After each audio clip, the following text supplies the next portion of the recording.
In this video, we are going to study the economic problem scarcity and choice. This video is presented by me, Pulkit Sharma. Human wants are unlimited and resources, which are land, raw materials, capital equipments, etc. are limited. So we individually as well as collectively cannot satisfy all our wants.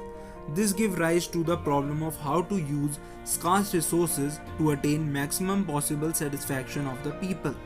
That is the problem of choice.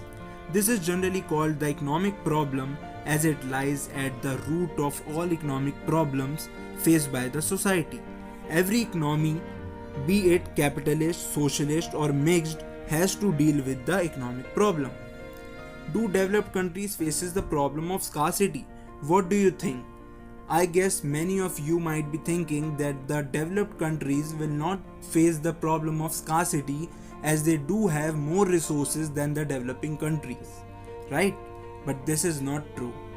The resources which they possess increases, the wants also increases by more than the increase in the resources they possess.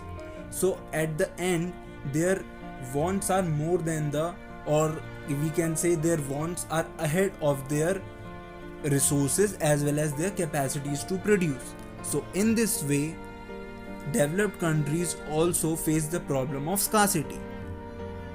If Americans were content to live at the level of Indian middle class people, all their wants would be fully satisfied and economic problem for them would disappear.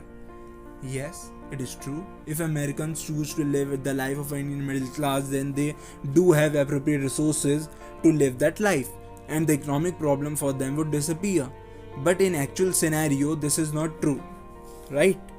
Their wants also increases as their resources increases. So at the end, their wants are more than the resources they have, right?